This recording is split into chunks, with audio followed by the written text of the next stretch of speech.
chers amis de Miasme TV, bienvenue pour le troisième épisode des rencontres hors du commun. Aujourd'hui, je reçois Yves Landau. Aujourd'hui, Yves Landau va nous parler de son imbrication de réalité. Alors, c'est un peu bizarre comme ça. Je vous avoue que moi-même, sur le sujet, je suis pas super calé de ouf. Mais il veut nous en parler et il va nous en parler dans sa rencontre hors du commun. Bonjour Yves, comment vas-tu? Salut, Mister Valentin, tout va bien, merci. Non, Valentin. Pourquoi Valentin? C'est Valentin en fait. Non, c'est Valerio. Ah, d'accord, c'est Valerio quoi. Ouais, c'est ça. Valentin. Ça, c'est encore une imbrication de prénom, pas de réalité. Alors dis-nous Yves, donc tu t'appelles Yves, ça on le sait, qu'est-ce que tu fais vite fait dans la vie? Est-ce que tu peux te présenter en juste une phrase, histoire que les gens sachent à qui ils parlent? Yves, alors co-créateur en fait, tout simplement, co-créateur multi-domaine, multi-support, et voilà, donc des projets en cours, à la fois local et spécifique, et à la fois dans un contexte global, donc voilà, des choses en place, en tout cas qui vont j'espère, se transformer avec, voilà, on verra bien, de toute façon il sera toujours temps pour en parler, le temps venu. Mais tout ça validé par l'amour. En fait, il peut y avoir l'argent, tout l'argent que tu veux, tout l'argent que tu peux avoir. Mais sauf que s'il n'y a pas l'amour, en fait, c'est un peu comme si il était stérile ton argent. Par contre, c'est l'amour qui doit valider en fait les rentrées d'argent. Voilà, je peux pas développer. On fait pas. En fait, en gros, ce que j'ai envie de faire là, c'est vraiment des projets qui sont porteurs, mais ce n'est pas l'argent qui m'attire. Mais on est dans un système où il y a l'argent. Fait que si on était dans un système où il n'y avait pas l'argent, je ferais toujours la même chose. C'est vraiment la portée de l'amour. Bon, ça passe par l'argent. Ok, pas de souci.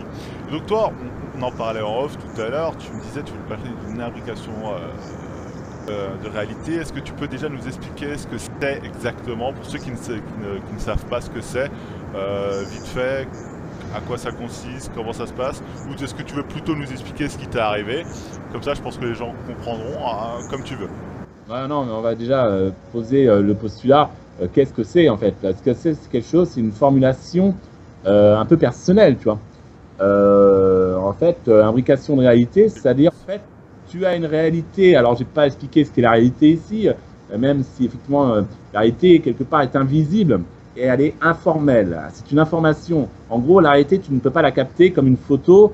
Tu ne peux pas figer la réalité puisqu'elle est sans cesse à chaque instant en mouvement. Bon, déjà, on parle de ça. Parce qu'il y a les réalités tangibles et les réalités en fait qui sont à la fois structurelles. Bon, je vais pas développer. Enfin bon, réalité on va dire tangible, visible. Donc en fait c'est une manifestation de la réalité où là tu arrives à un moment donné, c'est un peu comme si tu avais un plan là, une réalité que tu vois, et qu'il y avait une deuxième qui se superposait comme ça. Et voilà. Donc en fait ce qui c'est que dans un même mouvement, dans un cadre précis, dont je vais développer tout à l'heure, tu as ce cadre là, le normal que tu vois. Et là, à un moment donné, tu as cette réalité qui vient se superposer sur celle-ci. Mais qui n'a rien, en fait, en gros, qui n'a pas forcément beaucoup de rapport avec. Mais par contre, qui a un rapport certain avec ce que tu as envie au moment présent dans ce contexte de réalité. D'accord, c'est un peu...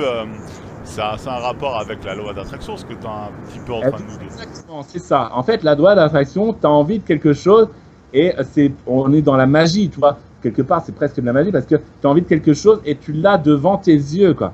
Donc, c'est à ce moment-là, en fait, tu es dans un espace dédié et puis tu penses à quelque chose et là, en fait, tu ne sais pas comment parce qu'en fait, ça dépasse complètement l'intelligence, tu vois, ça dépasse complètement la réflexion. Tu as quelque chose qui arrive. Alors, bien sûr, ça n'arrive pas comme ça n'arrive pas tout le temps et ça arrive rarement et c'est ce qu'on appelle les états modifiés de conscience. Donc en gros, ta conscience, c'est pas la réalité qui joue sur la conscience, même si quelque part elle joue fatalement puisqu'il y a une interaction, mais c'est bien de la conscience, de l'état d'être qui fait qu'en fait tu arrives à intégrer des réalités que tu fais naître. Donc en fait on appelle ça soit le pouvoir de l'attraction, on appelle ça la vision intérieure en méditation, c'est-à-dire que tu visualises ta réalité future. Quelque part en gros, quand tu visualises en méditation, quand tu crées ton avenir, en fait, quand tu crées ton chemin, et on est tous avec le libre arbitre.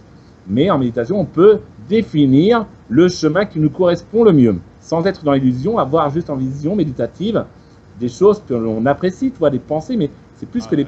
C'est vraiment un futur déjà réalisé potentiel, mais que tu focalises. C'est ce qu'en fait, c'est beaucoup en fait de développement personnel, des techniques méditatives pour avoir la vie que tu veux en fait, tout simplement. Voilà.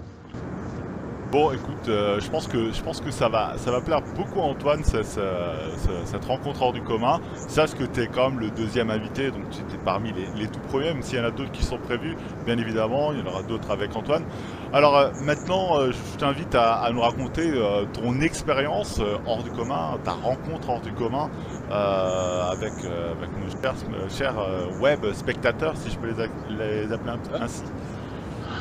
Ok. Donc en fait, bah alors déjà les spectateurs, ils me connaissent plus ou moins parce que je pose des questions sur les autres radios. Enfin voilà. Lando, je suis un petit peu connu sur. Enfin bon, humblement, je vais pas parler de ça. Mais voilà, donc déjà je passe un petit peu de l'autre côté. Et puis prochainement, mais voilà, c'est une autre radio. Voilà, il y a autre chose qui est prévu. Donc en fait là, pour revenir en fait par rapport à ce phénomène de réalité imbriquée, en fait, j'ai parlé d'un événement qui m'est arrivé en 2000, en étant à ce moment-là en 2008, 2007, 2008. Donc là, on est 2016, donc ça fait à peu près une dizaine d'années. Voilà, 8 ans à peu près, 8 ans. Bon, bon, désolé, j'ai peut-être fumé tout à l'heure, enfin voilà, parce que je suis un grand fumeur. Bon voilà, alors donc, ça va peut-être pas forcément plaire. Effectivement, je mange de tout, je bois du lait, je suis fumeur, donc. Pas de souci, pas de souci. Pourtant, à la fois, j'arrive à conscientiser des choses parce que c'est un niveau de conscience. Tu vois, peu importe si tu bois du lait, si tu manges de la viande, si tu es fumeur, moi, tu vois, voilà, tu assumes ce que tu es. Tu assumes ça. Et le fait que tu assumes, c'est que donc tu en as conscience. C'est comme si en fait tu assumais ta part d'ego négative. Tu vois, tu dis voilà, ben, c'est là, ok, je suis fumeur, c'est là. Tu vas pas le rejeter. Et du coup, cette part de conscience, c'est qu'en fait, ça représente beaucoup, en tout cas, pour le côté spirituel, si on veut, puisque la conscience, c'est la présence d'être et de faire des choses en résonance. Quoi. Donc voilà. Donc c'est en fait ce qui est anti-spirituel, c'est le déni, mais en fait c'est encore une autre émission.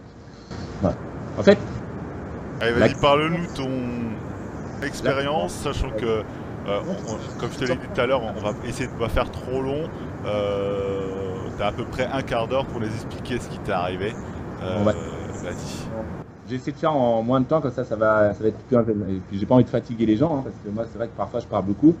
C'est pour ça qu'on ne veut pas faire des émissions de plus d'un quart d'heure, 20 minutes, justement pour que ce soit des. En fait, le but c'est aussi que ça donne envie aux gens de parler. Il ne faut pas que ce soit trop long, mais en même temps il faut que ce soit intéressant et que ça donne à d'autres gens envie de parler de leur expérience, de leur rencontre hors du commun sur notre. Voilà, donc là, effectivement, on est dans un côté un petit pitch comme ça.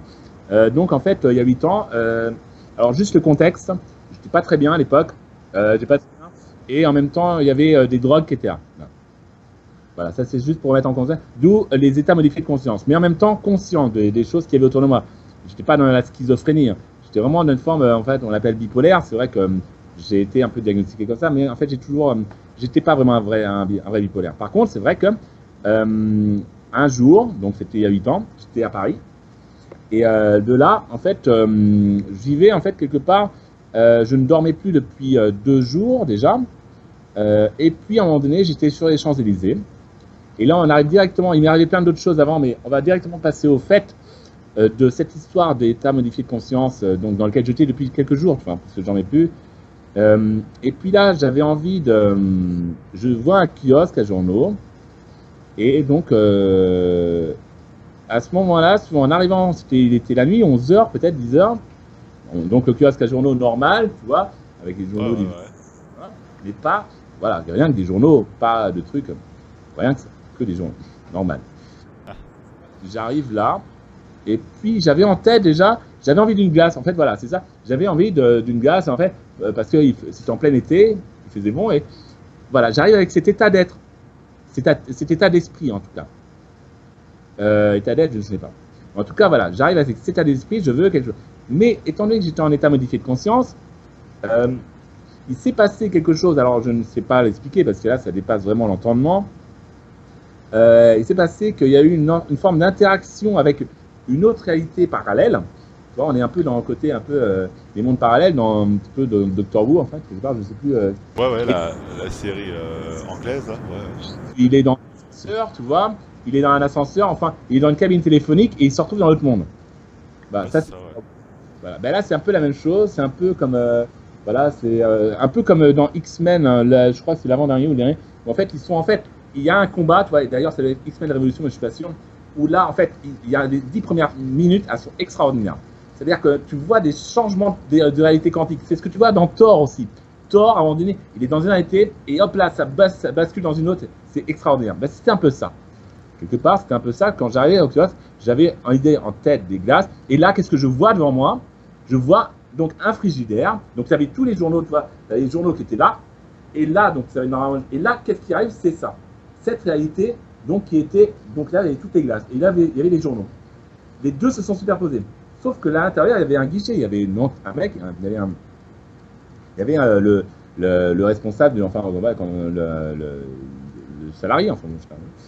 Le kiosque, le kiosquier, je sais pas si on appelle ça. Enfin.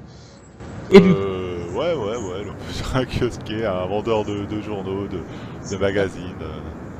et du coup, je lui demande directement, vas-y, donne-moi une glace, celle-ci qui est là-bas. Tu vois, je lui montre, voilà, je veux celle-là. Je veux, tu vois, c'est même pas. J'arrive, en plus, j'étais un peu effronté, tu vois, j'étais un peu arrogant parce que bah, quand tu es en état modifié de conscience, forcément, ça change un petit peu, on va dire, la normalité des rapports humains. Enfin, les tiens en tout cas, enfin les miens. Voilà, je veux dire, voilà, tu es beaucoup plus direct, tu sais ce que tu veux, tu es beaucoup plus insolent. Enfin, moi, j'étais beaucoup insolent et tu arrives à être beaucoup plus magnétique en même temps. C'est-à-dire que tu arrives presque à être partout. Enfin, moi, c'était comme ça que j'avais vécu cet état modifié de conscience. Du coup, je demande à ce que voilà, je veux cette glace. Donc, c'était une glace à l'eau, je me souviens en fait. Donc, je ne raconte pas. Alors, tout ce que je peux dire, c'est que tout ce que je dis là, c'est la vérité. Enfin, c'est ma vérité. Peut-être que. Ah, mais tout à fait, c'est chacun. Enfin, ce que je dis aux gens quand j'enregistre rencontre hors du commun, c'est vous dites ce que vous avez envie de dire, c'est chacun est libre de dire ce qu'il veut, et si après ça ne plaît pas à quelqu'un, il a le droit de changer, on est sur YouTube donc il peut changer, mais il n'y a pas de souci, on te fait confiance, il n'y a pas qu'une vérité, de toute façon il n'y a pas qu'une vérité, chacun a sa vérité, on la définit comme on veut. Bon, vas-y, alors, fais-toi plaisir, il n'y a pas de souci. ok, non, mais c'est même pas pour le moment, c'est juste pour remettre un peu. En gros, je peux pas le montrer, c'est vrai que je peux pas montrer, j'avais pas de caméra à côté. Hein. Oui, bah forcément. Et même pas sûr que la caméra aurait pu saisir l'instant. Alors tu vois, ça veut dire que quelque part, ce qui s'est passé dans cette réalité n'aurait pas pu être transposé par un autre média, puisque le kiosquier en lui-même ne s'est même pas rendu compte lui-même. Donc ça se trouve, tu aurais eu un micro, un caméra qui aurait vu ça, on n'aurait pas pu voir l'image. Parce qu'on est dans une espèce d'imbrication. Donc, même pas sûr, je ne peux pas le démontrer. En tout cas, tout ce que je peux dire, c'est que peu importe si ça soit vrai ou pas, la perception de ce que j'ai eu était réelle. D'accord? Maintenant, comme ça, c'est bien, ça arrange tout le monde. Alors, t'as vu ça, t'as vu l'espèce de frigo, t'es arrivé, t'as demandé une glace, t'es insolent, tu le dis, t'étais dans un état modifié de conscience, et ensuite il se passe quoi à ce moment-là? En fait, j'avais donc, tu vois, et donc je demande donc au vendeur, salut, tiens, donne-moi la glace là-bas, ça va. Ouais. Un truc comme ça. Hey, mec, donne-moi la glace, ça va dire. Et je sais plus trop les voir. Et puis donc il ouvre le frigo, lui, il pensait, enfin, lui, ça ne changeait pas, tu vois. Il fait ça naturellement. Je lui dis, tiens. En fait, je riais intérieurement parce que je me dis, comment c'est possible? Parce que je me suis posé la question, tu vois. Lui, alors c'est un figurant. Tous les gens qui sont autour, c'est des figurants, en fait. Et moi, j'étais le maître du jeu.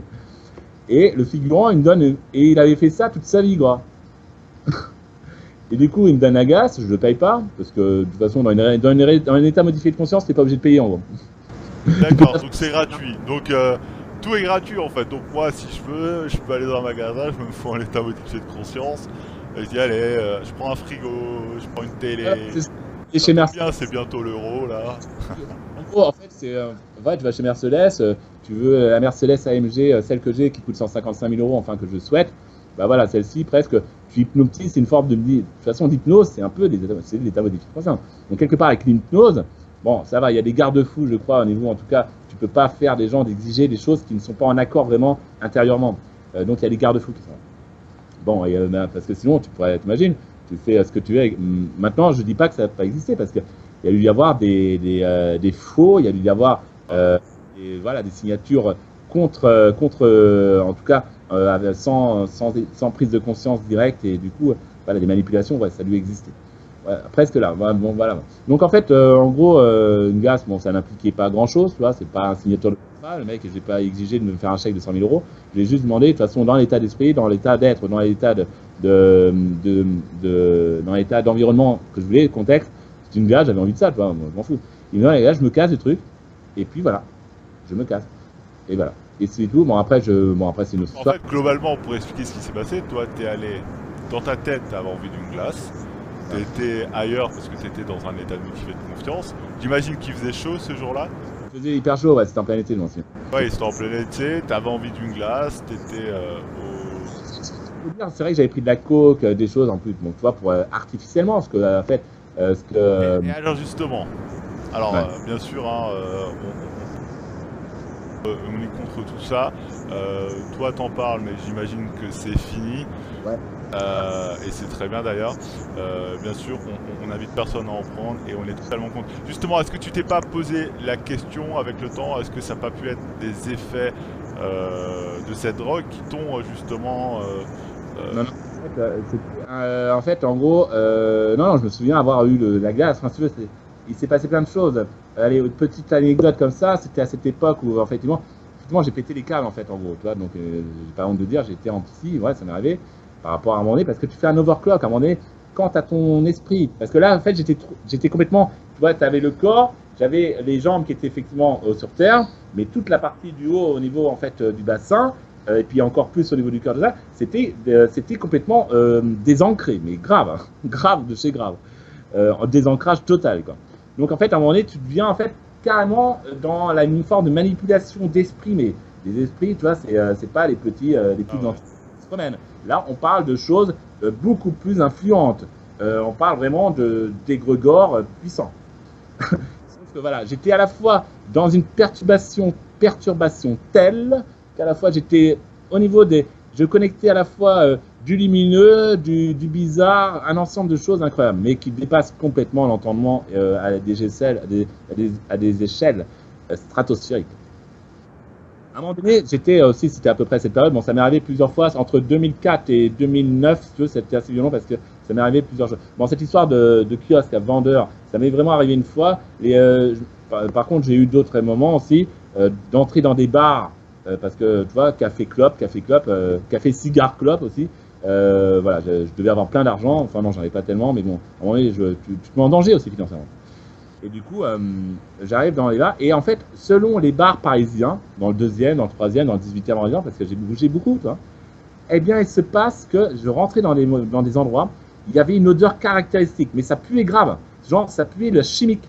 C'était à la fois du javel, tu rentrais comme s'il y avait des énergies, comme si les gens laissaient une partie d'eux-mêmes, leur côté un peu négatif, leur côté un peu, tu vois, salace, enfin, ouais, bah ouais, parce qu'il faut dire salace, ouais, parce que ça doit parler de pas mal de choses un peu graves, tu vois, genre, et du coup, et puis il n'y a pas forcément des gens très très lumineux là-dedans, hein, des poivreaux de bar, enfin bon, bref, il y a un peu de tout, et justement, tu arrives avec les emmerdes qui sont là, qui se coltinent, les gens, et qui ils sont peut-être là pour justement, eh bien, se libérer, tu vois, en parlant avec le patron du bar, c'est ça la communication et voilà, donc ils arrivent avec tout un tas de charges divers, et ce qui fait que ça crée en fait un truc impur qui en fait se manifeste par une forme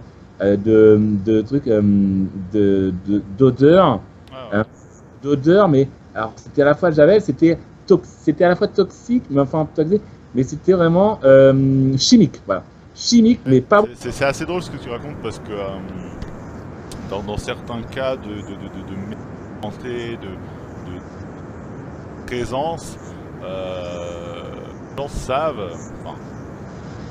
Il y a des cas comme ça où les gens ont une odeur de soufre nauséabonde, pas franchement tip top. Alors c'est pas du tout les mêmes cas, mais les effets ressemblent beaucoup à ce que tu racontes. Très vite, en fait, succinctement, en 2 phrases. Donc, état modifié de conscience, exaltation des sens. C'est-à-dire que le rouge devient un rouge vif, le bleu du ciel devient magique, les nuages deviennent expressifs, avec une chose des pareidolies, je crois que c'est le mot en fait. C'est-à-dire, tu vois des formes qui représentent des visages, des êtres, de la nature, et les sens, voilà, tout est exacerbé, et tu deviens complètement en fait quantique. Mais là, ça sera une autre vidéo. Peut-être. Bien écoute, je te remercie Yves d'avoir témoigné dans ce, allez on va dire deuxième, troisième, parce que la première c'était moi qui la faisais en fait tout seul avec Antoine. Je te remercie d'avoir donné ton témoignage de rencontre hors du commun. Si vous aussi, vous êtes arrivé quelque chose, vous avez vécu une espèce de loi d'attraction, une imbrication de réalité, vous avez vu, je sais pas, un fantôme pour parler vulgairement, un ovni, un omni, enfin n'importe quoi, quelque chose dit paranormal, vous pouvez me contacter sur Miasme, sur Facebook, sur le site, et puis on vous répondra. Je te laisse le mot de la fin, Yves. Non, mais c'était pour rebondir. En fait, si vous avez ressuscité un mort, vous nous en parlez. Si vous avez les os comme Moïse. Vous avez ressuscité un mort, vous êtes super balèze. Allez, je vous remercie, je vous fais de gros bisous, à bientôt, ciao tout le monde. Salut. Ciao.